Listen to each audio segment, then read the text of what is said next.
Exactamente. Bueno, creo que tenemos ya la primera entrevista, ya lo tenemos conectado en Zoom, porque vamos a recibir con el gusto de siempre a Ignacio Utin, periodista muy especializado en temas de Europa del Este, ¿no es así? Exactamente, así que con el gusto de siempre recibimos a Ignacio. ¿Cómo estás? ¿Qué tal? Buenos días. ¿Cómo te va, Ignacio? Bien, muy bien. Lástima la lluvia, pero por fuera de eso todo muy bien. Bueno, a Viravén la lluvia no lo inspira. ¿A Ignacio Utin la lluvia lo inspira o no? Lo inspira a quedarse en la cama, lástima que no se puede. Bueno, te pregunto, a 6 meses del conflicto, digo, ¿qué lectura de la guerra haces? Porque algunos hablan de que Moscú conserva el poder de fuego, pero sin embargo Kiev aporta o apuesta a la retoma de la iniciativa. ¿Cómo se ve el conflicto? Bueno, en principio yo diría que es un conflicto que parece condenado al estancamiento. Ujú. A Rusia le está costando cada vez más avanzar.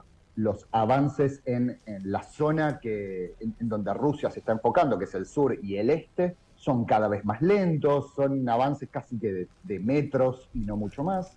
Eh, por otro lado, Ucrania ha estado recibiendo mucho armamento, son famosos los lanzamisiles HIMARS que recibió de Estados Unidos y que aparentemente son muy eficientes.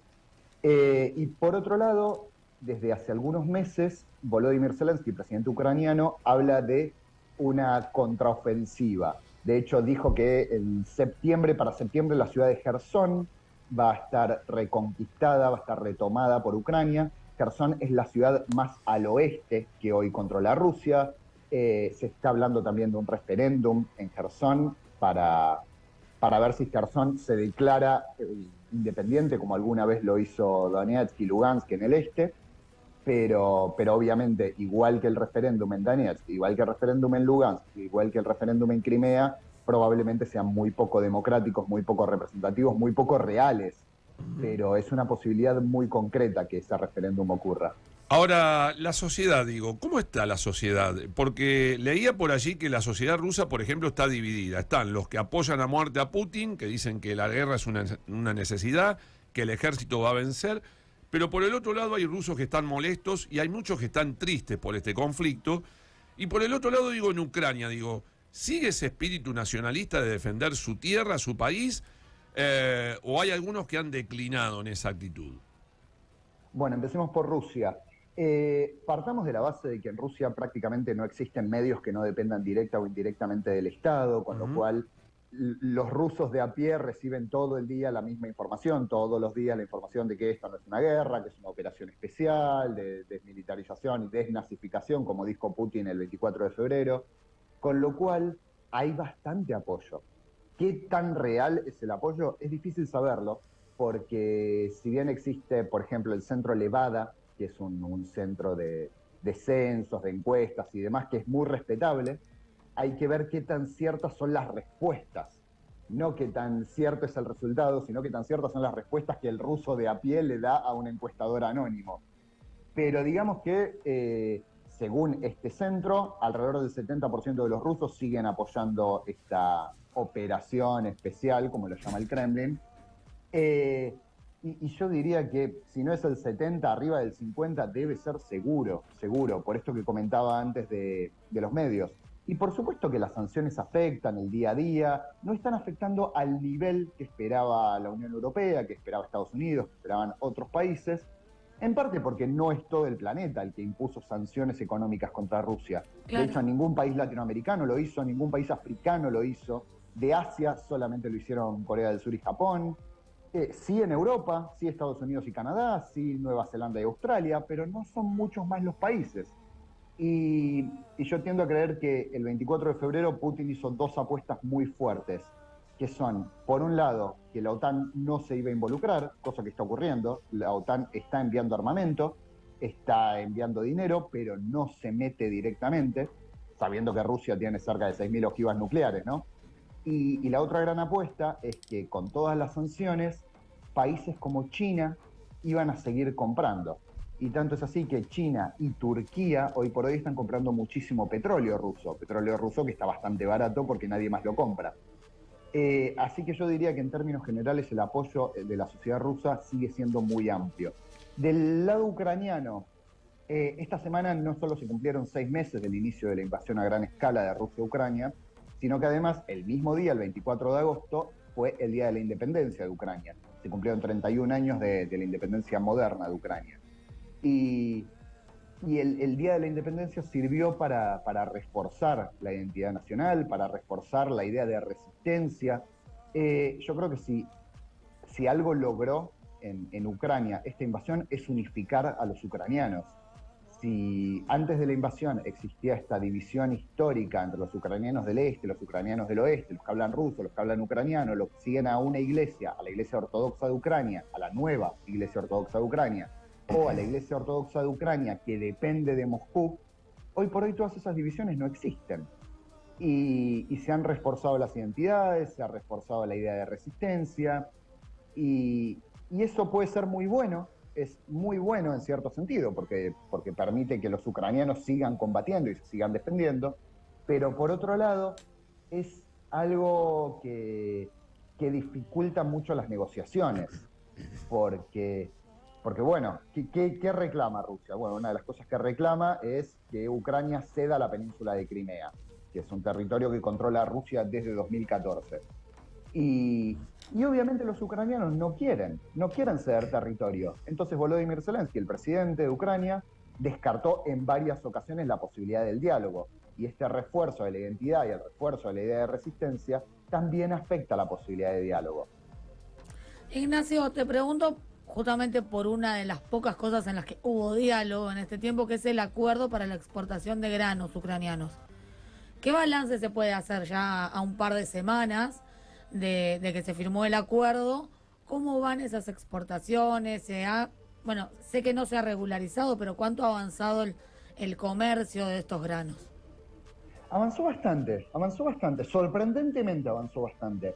Más allá de que el acuerdo se firmó un viernes y al otro día, menos de 12 horas después, Rusia bombardeó el puerto de Odessa, el principal puerto de Ucrania.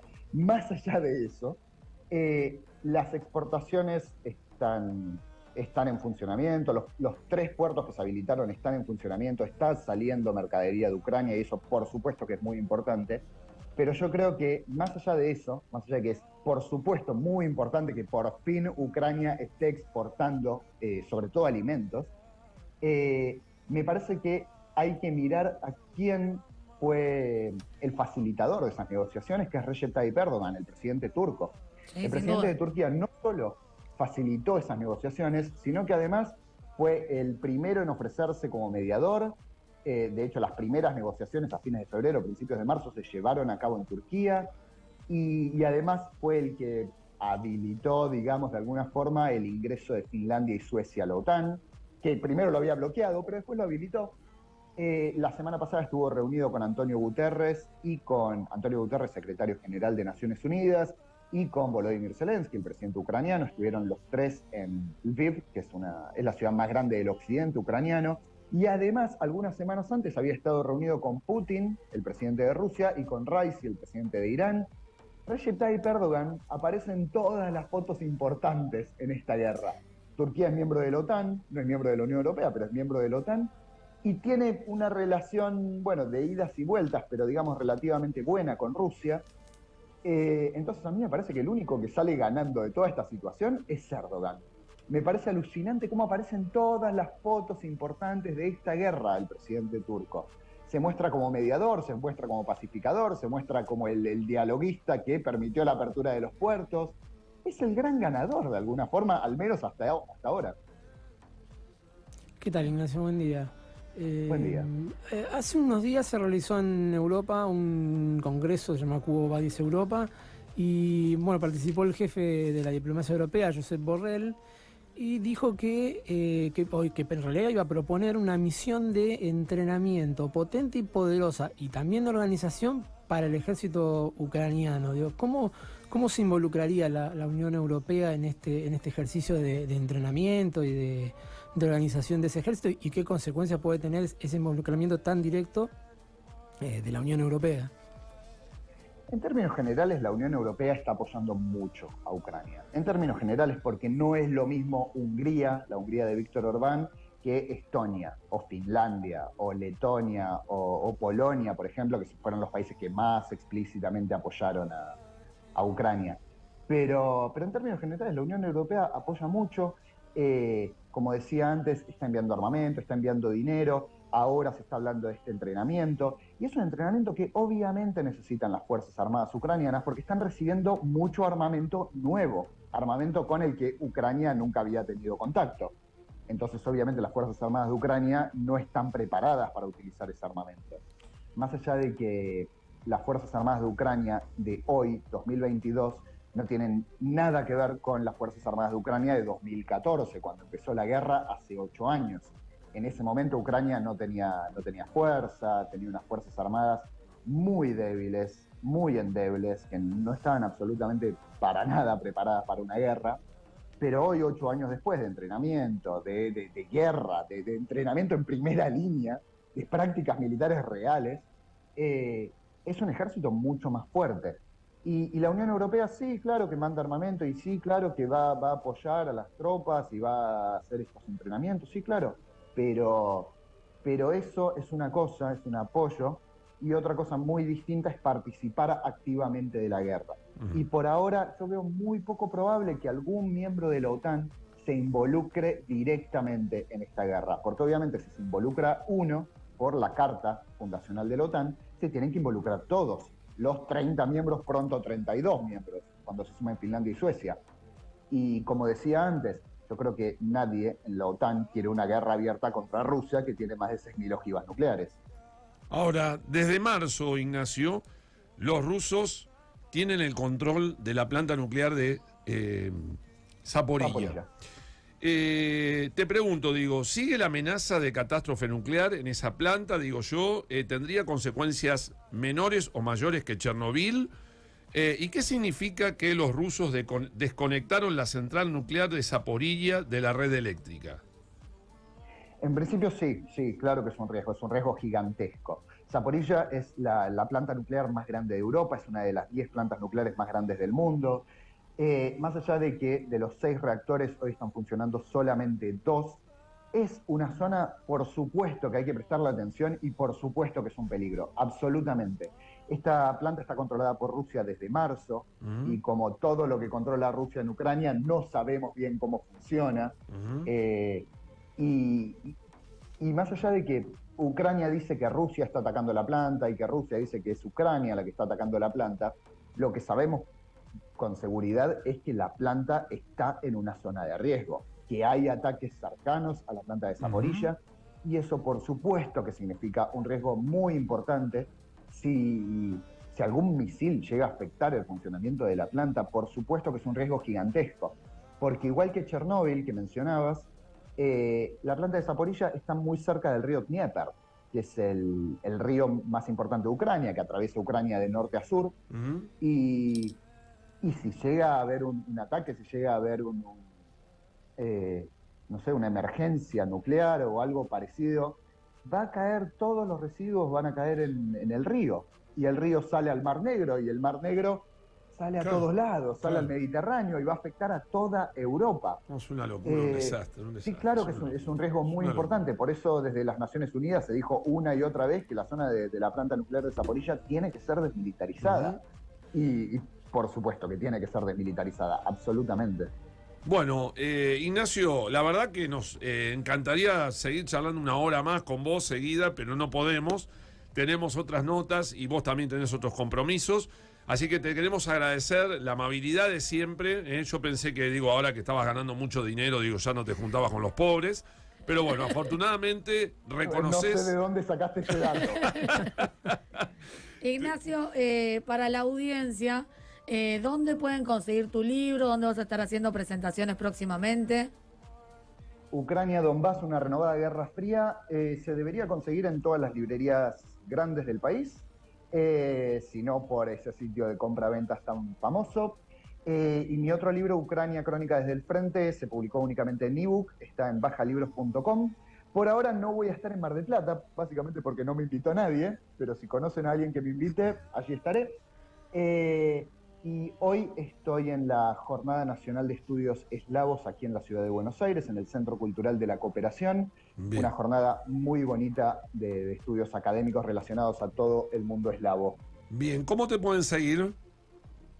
Estoy como IE Utin, Utin con H, en todas las redes sociales. Bien, y para cerrar, digo, en el Día de la Radiodifusión Argentina, ¿qué significa para Ignacio Utin la radio? Es mi medio favorito. Es el medio de comunicación que podés dejar de fondo, que podés prestarle atención, que podés no prestarle tanta atención, que te acompaña siempre y que se adapta a cualquier tipo de formato. Y además es el medio que a mí me gusta más, el medio en el que yo me siento más cómodo particularmente, así que es mi medio favorito. Gracias, Ignacio. Gracias, Abrazo Ignacio. grande Gracias, y buen fin de muchas gracias. semana. Éxitos. Buen fin de semana, hasta luego. Ignacio Utin, periodista especializado en temas de Europa del Este y también de la zona del Cáucaso, bueno, dialogando en exclusiva con Vuelta por el Universo. Tenemos